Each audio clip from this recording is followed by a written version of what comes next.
Welcome back to the Merchant Track, folks. I am super excited for this afternoon to get started and to absolutely nail Google Analytics for e-commerce with our next speaker, e-commerce consultant Luke Carthy. Welcome, Luke, and thank you so much for being a part of Meet Magento UK. No, thank you. It's awesome. Incredible. All right, so let me take it away. How to nail Google Analytics for e-commerce, which is, of course, what you came for, right? So let's get into it.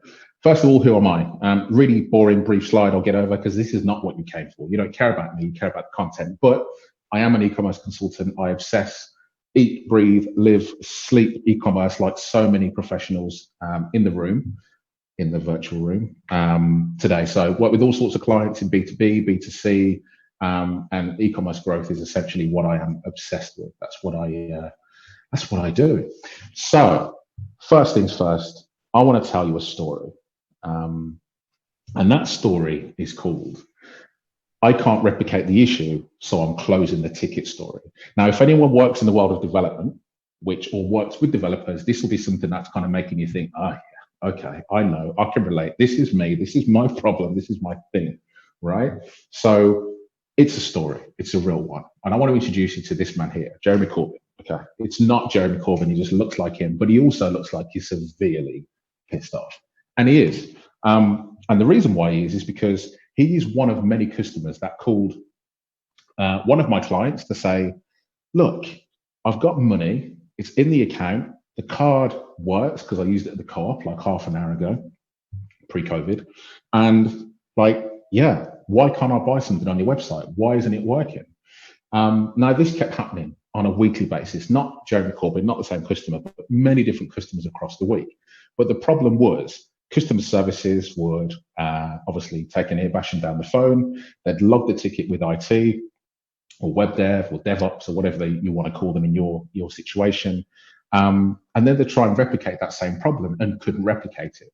Close the ticket and it would create this really horrible gut-wrenching loop of open, close, right? You can feel me on this one. If you've been here, you know it. It's a painful thing. And yeah.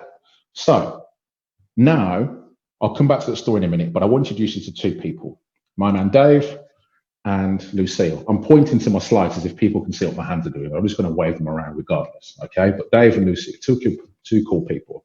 So who is Dave? Well, Dave is a digital manager at an e-commerce store. Of course, like so many of us, he uses Google Analytics on a daily basis and is an enhanced e-commerce wizard. He loves this stuff. But one downside about Dave is he uses out-of-the-box version of Google Analytics, just a basic bare bones, poke in the script, and away you go, right? And that leaves Dave on a bit of a back foot. It causes him some problems. Those specific problems are Google Analytics is telling Dave about the sales that he and his company have won, but they're not very good at telling him about the sales that they've missed and precisely why this has happened, right? So it gets tricky. So anyone that kind of spends any time in GA, if you live in the world of e-commerce, like so many of us do, will know this graph and know this kind of screen like the back of your hand, right? It's the checkout behavior report. And this is what Dave will typically use to identify where people fall off, where things can be optimized, improved, and opportunities, right? Also where things are going well. But there's a problem here because you have to go down rabbit holes, right? These rabbit holes, you spend hours, days, loads of time churning through data, going through screens, taking notes, putting sticky notes aside, and just trying to work out what is going on with your checkout, whether it's a good thing or even worse for that, a bad thing, right? Which you don't want. So the thing about Dave's GA account is it delivers indicators, insights, tidbits, if you like, but no solid, hard evidence as to why something may be happening. Not great. So I think I have a hunch of a theory doesn't get prioritized in terms of the dev queue, right? So you could be finding that you're raising big problems, but because you can't nail them specifically, they're not being prioritized. You don't have the hard evidence. So let me now introduce you to Lucille. Now, Lucille is also a digital manager at a completely different e-commerce store. Of course, just like Dave, she uses Google Analytics daily, and she is also an enhanced e-commerce wizard. But where Lucille is absolutely incredible is she has gone way beyond the basic out-of-the-box configuration. Happy days. Okay, so what does that mean? Well, Lucille can quickly get to that sweet, awesome, solid, undisputable proof from the get-go, which gives her a massive competitive advantage. It means that she can attach even more high-resolution data to strengthen her findings, her research, her implementations that she wants to make.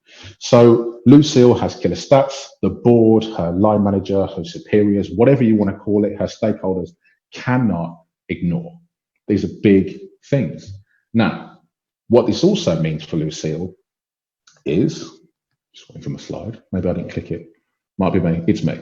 Lucille is able to get her tickets prioritized higher and closed faster, which is the dream, right? Because of course you've got this friction, not friction, but you have this compromise that you have to have with developers all the time, where you've got, my thing is so important, I want it at the top of the queue, and the reality is there's 50 other people in front of you, get in line, wait your turn, right? But because Lucille has this evidence, this proof, this use case, this kind of undisputable data, then she can get these items closed faster and prioritized higher. Awesome, right? But also on top of that, she's like the developer's best mate, because she's saving the devs a bunch of time by being able to pinpoint the precise issues and where they are. So the devs love her. She gets, like, honestly, Lucille's awesome, right? So instead of using this, which is what Dave would typically use, which is the kind of, checkout flow, shopping report kind of summary you see in GA, and unfortunately being victim to going down those rabbit holes and burning loads of time, Lucille is able to take a look at stuff like this, which is very granular, specific bits of information. So don't worry too much about this specific slide, because I'm going to talk you through it. We've got plenty of time together. Don't stress. But yeah, error messages as a perfect example. She can see raw, perfect, hard-coded, if you like, data, which is awesome. So to go back to the story for a second, Jeremy Corbyn, right? He sees an error message, and what we can see is that Lucille has identified that Jeremy Corbyn has seen all of these errors at the checkout. But more importantly, she can see that this has affected a bunch of customers at the checkout. There's an issue, and she can see a correlation between a spike in these error messages and a spike in abandonment. So this kind of gives her a, what do you want to call it? Like a trail to go down, something to follow to try and see what's going on. Now, because of this spike, you can also clearly see that this particular error message is not helpful. Like payment failed, error 1007, which means nothing to nobody. Please contact sales. So you're taking someone online and force them to take their sale online, which is one, a problem, and two, when someone's gone to the effort of building a basket, spending the time logging into their potential account, this is the worst thing you can do. You might as well just burn the money before you've even got it, right? Big problems. So Lucille found this in her Google Analytics account.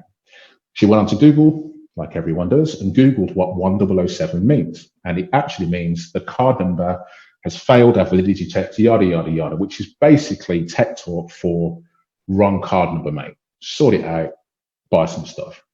So what happened? Lucille decided to change the error message from payment failed, error 1007, please contact sales on, to invalid card number, please check and retry. A really simple, really simple change, but the effects of doing that are profound. As a result of doing that, an increase of £30,000 of sales a day, literally overnight, like insane. Now, the reason why I'm telling you this story, one, it's a true story, protected their identity for security reasons, but it's a real story, and it proves that when you take Google Analytics and you make it something more powerful, you make it something more bespoke, more detailed, it can give you some absolutely insane insight. It doesn't always give you quick wins, but it absolutely can do if you set it up in the right way. So today, in this session, for the next however long we've got, 15-ish minutes, I'm going to talk you through how to build a badass Google Analytics rig just like Lucille. All right, let's get started. First things first, custom definitions, and why are they awesome? Well, to put it simply, custom definitions allow you to add any of your custom data that you can collect via the web into Google Analytics. Awesome, happy days. Custom dimensions can be applied to almost any data set in Google Analytics, any of your Google Analytics reports. So to give you a specific example, if you went to the all pages report, which let's be honest, is kind of like one of the bread and butter reports in GA. I think it's like everyone does it, like behavior, site content, all pages. It's just a memory thing. You can add your custom dimensions to as a secondary dimension. Now, there's other ways you can do it as well, but this is like an easier way to kind of demonstrate it. But you can also do it via custom reports. So there's no reason why you can't go into custom reports and build whatever it is you want. Okay, whether that's a report to show X, Y, or Z, you can add as many custom dimensions as you see fit. And one thing I haven't included here, because it's a whole different topic altogether, is building a super powerful Google Data Studio dashboard using custom reports. But that's a whole other behemoth of a topic. But just to kind of let you know that that's something you can absolutely do. So there's a video here which doesn't work, because I know it doesn't work because I've tried it earlier and I should have took this out. But what I will say is this was just to show you how easy it is to configure custom dimensions within Google Analytics. Maybe it will work. Maybe I should have some faith and see what happens when I click the button. Yeah, it doesn't work. All right, so let's move on. But it's super easy. Then after you've done that, there's a bit of tinkering in Google Tag Manager. Now, I could spend the next 14-ish minutes telling you precisely how to do that, or I can give you some links and tell you how to make the magic happen instead. So I think most people will prefer the latter. So that's what we're going to stick with. But don't worry, in terms of how you configure custom definitions, there's plenty of resources online. I've included some really cool links for you, so you can go away, dive in, and take a look under the skin of how you specifically build that. But I'm going to show you today, see, look, I'm ahead of myself. I already knew this was going to happen. So let's move on into some really specific examples. So as per my earlier story with Lucille and capturing error messages, I want to show you how capturing error messages in the world of e-commerce is like beautiful. It's an incredible thing in the world of data.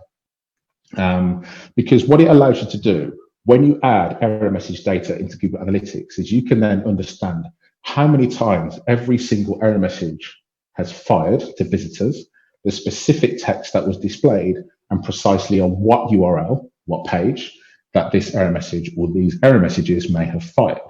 So let's add that with some context. It allows you to understand what errors are firing at the checkout and how many visitors are seeing these specific problems, right? That's a big thing. But it also allows you to understand, are there any error messages that could be rewritten to improve user experience or CRO? To improve user experience or improve conversion optimization, which of course, hell yeah, why not?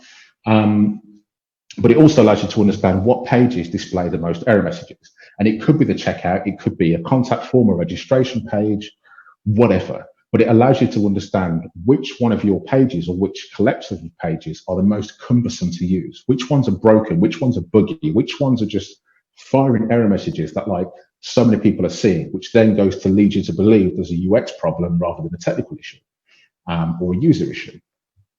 What errors are hurting conversion the most? And this is like one of those questions that all of us would just love to have the answer to, right? And we absolutely can. So to use a very poignant example, this is some, don't worry, it's been scrubbed of sensitive data, but it's a client of mine, and they've got 4 key error messages here, which is over the last week or so. One of the biggest error messages they have that seems to fire is error message, sorry, unrecognized username or password. Have you forgotten your password? Which of course, without context, isn't so powerful. What this allows you to understand is maybe the problem is, let me go back a slide, but maybe the problem is the fact that, hey, we need guest checkout because so many people are having issues logging in. Just switch on guest checkout and remove the pain. If you can't add guest checkout, then maybe look at adding alternative ways to log in, like the magic link that Slack uses, where you can just, rather than have to remember your credentials, you can just click on a link, go to your email, click on the link there, and hey, you're in your account. Think about ways you can alleviate that unnecessary step if you don't have to have it. Another really cool example, capturing lost basket value in Google Analytics. And this one makes me properly weak at the knees, right? You can tell I'm obsessed with e-commerce. I get all giddy thinking about this one. But this allows you to understand precisely where in the website journey, on a bird's eye perspective, where you're losing the most amount of money and precisely why in the world of e-commerce. So let's jump into it. As we said at the beginning, Google Analytics isn't great at reporting the sales that you've lost. Of course, it's good at telling you the sales you have, but opportunity is in sales you haven't won. So again, we go back to this. We don't want to use this so much anymore for everything. We want to use something else. We want to understand, where do we lose the most potential sales on our e-commerce site? We want to understand, what does slow website performance cost us? What does it mean when things are slowing down? Can we ideally put a pound on it or put a dollar on it in terms of how much money that's causing us or costing us? How much cash are we losing due to that specific error message, the one I showed you earlier about I can't log into my account? Well, guess what? I'm about to show you, and here it is. For this particular client, this error message, sorry, unrecognized username or password, have you forgotten your password, was responsible for £26,000 of lost sales every single week. So imagine going into the board and it's the usual kind of, hey, how was your weekend? You know, yada, yada, yada, all the small talk. Maybe we should talk about the development priorities. Hello, can we stop and talk about how we're hemorrhaging £26,000 of sales a week and just prioritize it and fix it today? Like, these are the sort of conversations we should be having. This is the evidence that you need to accelerate the problems and find the solutions, right? This is the gold. So how does the lost basket value dimension work? You have to bear with me. I've explained it so many times and it never gets any easier. But to give you a working example, I'm a customer, I add something to the basket and my lost basket value becomes £10, okay? Now, if I decide to complete that transaction, the lost basket value drops to 0 because, of course, it's not a lost sale. I have completed a purchase. However, if customer B comes on the site, adds £10 to their basket, and at any point during that session decides to leave, then the lost basket value remains at 10. And as a result, the lost basket value retains the last basket value up to the point of abandonment. And the idea here is what you can then do is backtrack all of the events that would have lost or caused that lost revenue, whether it was an error, whether it was a really low, slowly loading page, whether it was a 404 issue, whatever it was, a stock problem. You can identify all of that sort of stuff at scale, which is a really powerful way of trying to weed out your biggest hemorrhaging spots of revenue. One of my most powerful bits of advice is to absolutely integrate this if you can on your site. Okay, capturing product stock statuses in Google Analytics. This is another really cool one because as someone who works in the field of SEO and used to hold down an entirely encompassing SEO role in the world of e-commerce, I can categorically say there's a horrible blame game in the world of digital where when rankings have dropped, the first thing to do is go to the SEO team and say, hey, why is this product dropped? And I'll get to that in a minute. But you can answer questions like this without even having to go and dig. Is zero stock the reason why sales were low for specific lines? Of course, no stock, no sales. When an item is low in stock, how does it impact conversion? I have clients where we have tested whether increasing the threshold for low stock from, say, 5 to 10 will improve conversion. Because, of course, if something's low in stock, there's increased demand, people might make the decision faster, and conversion can actually increase. If you could do that for every single one of your products on your site and track stock statuses alongside conversion, you then have your answer, right? Whether that's worthwhile doing. Capturing promotional statuses in GA. So let me just go back a step before we get to that one. So I mentioned just a second ago about SEO and how, like, hey, can you tell me why this product has dropped? Is it a reason that SEO can fix? And in most cases, e-commerce, of course, is a living, breathing website. Things go into stock and come out of stock all the time. Prices change, new products are added, categories are moved around. But if you can categorically say that the reason why a product has dropped in traffic, conversion, exposure is because of stock, you haven't got to dig anymore, because the problem is the fact that you can't buy the product. The problem is the fact that there's an SEO issue. It's Google's deprioritized your listing or your organic position because that particular item isn't in stock, and there's probably a competitor that does. Okay, on to the next one. Capturing promotional statuses in Google Analytics. And I love this one because, well, I love promotions, right? Who doesn't? So how does a price reduction or offer impact conversion for these items, right? Does a 3 for 2 or a third off work better? Exactly the same percentage discount, just messaging.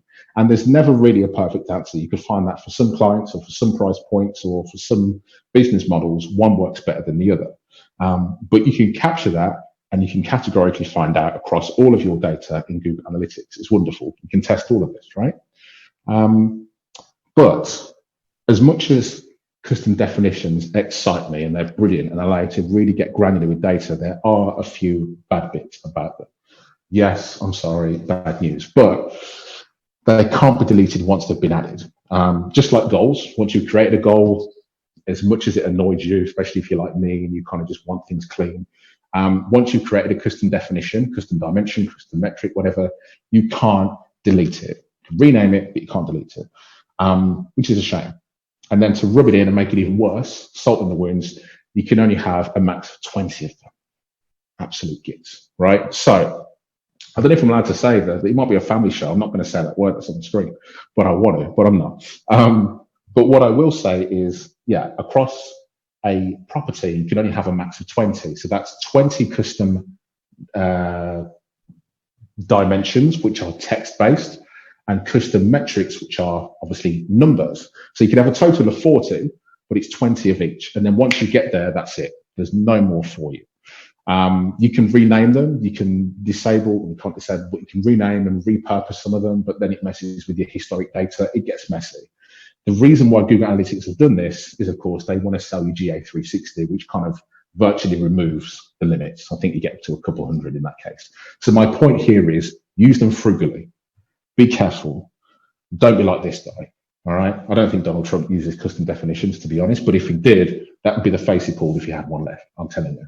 Okay. So the good news is where custom definitions get ugly, events get sexy. Now, a lot of us know events that are bread and butter of GA. They've been around for yonks, for years. Some of them power goals, whatever you want, right? So, but the good news is about events is there's no limits, or at least I haven't found one. There's always like an edge case, right? There's always someone who hits like a threshold of 500,000 an hour or something, right? But as far as I know, there's no limits on the number of events, unlike goals. But there are nuanced differences between events and custom definitions.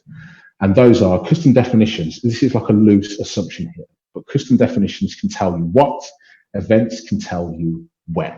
So to use an example, a dimension, so an event could be the fact that a purchase has happened, someone saved a quote, someone's added something to a basket. Well, a dimension is more going to tell you about what it was they added. And it's more detailed in terms of how that works, right? So nuances, differences.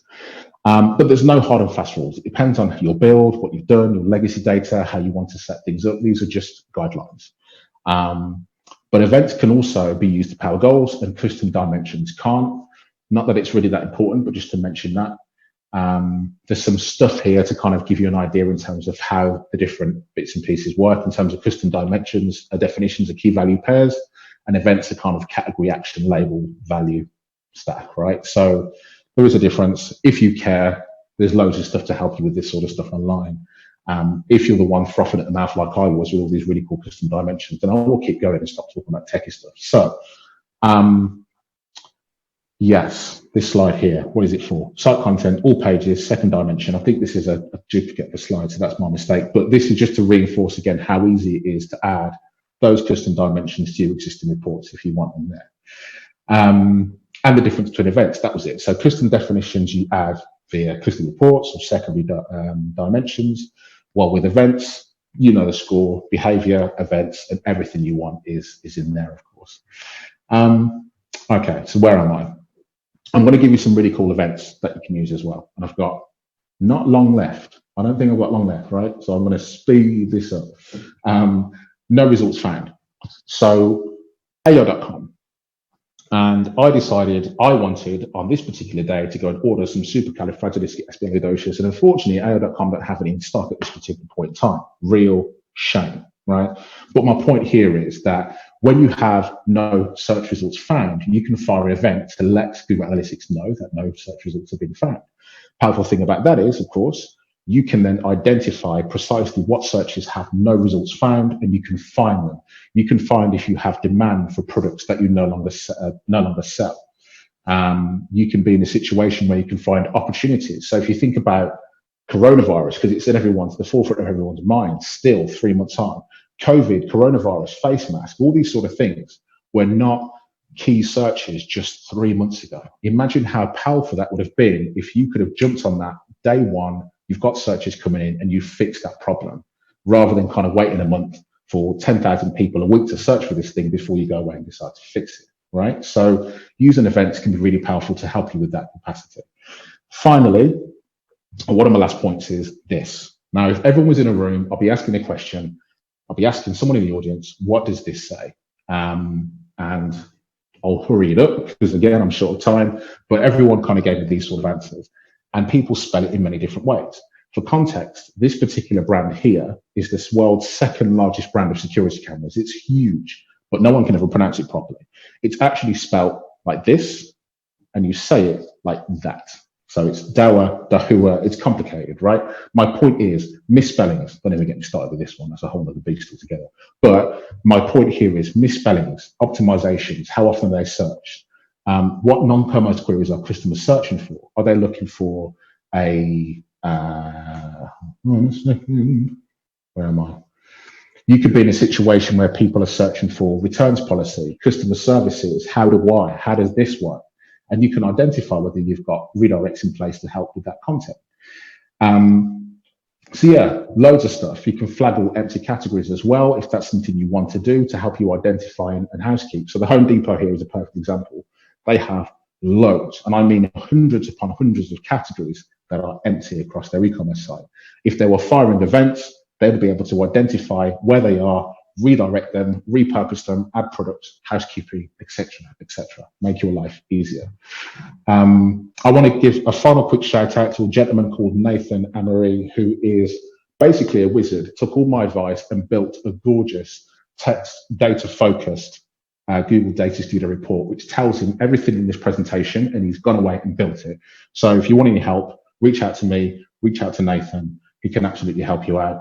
I'm saying that, I've literally just kind of hauled him out like for services. I'm so sorry, Nathan, you might not even want him to do it, I don't know, but there we go. So, Nathan, last but not least, links. So the links I promised at the beginning are here. There's some resources for you to go away and read. And last but not least, if you like my voice, still after half an hour of hearing it, be more Lucille, because she is incredible. And if you like this advice, if you like data, if you love e-commerce, if you like analytics, if you like my things and the stuff I talk about, then I do a series of e-commerce webinars. You can subscribe at lukecarthy.com/LTS, Let's Talk Shop, talk about discontinued products. I talk about SEO, talk about CRO, tons of cool stuff.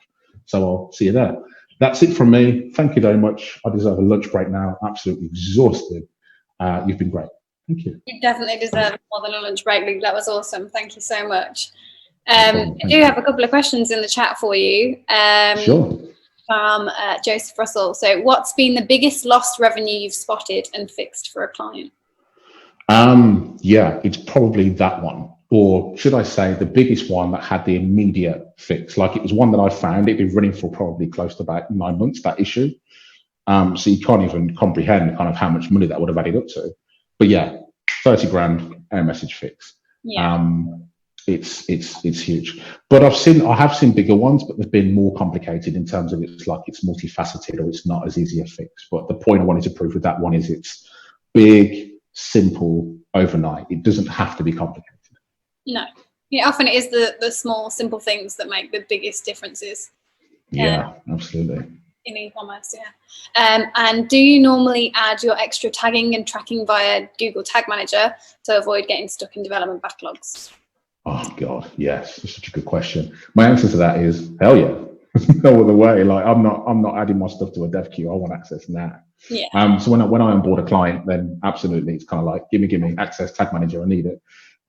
There's always going to be stuff you need developers for, but I think the reason why this is so important is you can throw money on it. And what I mean by that is you can add context as to cost. You can add context as to potential upwing. And as a result of that, things go from bottom of the list, theoretical kind of fixes to, hey, this is costing us a load of cash. Can we fix it this spring? next sprint, this week, tomorrow, that sort of thing. Definitely. It's something that I really need to get on top of, as well as much. And there's a couple of people that are saying that's brilliant, but there's now so much more I need to learn. Great presentation. So yeah, there's lots of emojis, lots of clapping. Everybody's really grateful for your talk and for you sharing all of that information. So yeah, thank you so much. I'll be definitely subscribing to Let's Talk Shop and watching some of them videos, because yeah, this is a really great talk, really interesting. There's a lot of stuff that I didn't realise GA could do, like with showing such granular level of the errors and things like that. It's really interesting. It can, but you have to build it, right? It's not out of the box. I think that's the point I want to make, is it can be as powerful as you want it to be, as long as you're prepared to put in the effort and the resource to make it so. Definitely. Well, it's clearly worth it. Yeah, definitely. Brill, thank you very much, Luke. Yeah, that's all we've got time for on this session, but the next session will be starting again in 5 minutes. If you'd like to hop on over to the next talk. And yeah, thank you again, Luke. Speak to you soon. No problem. Thank you.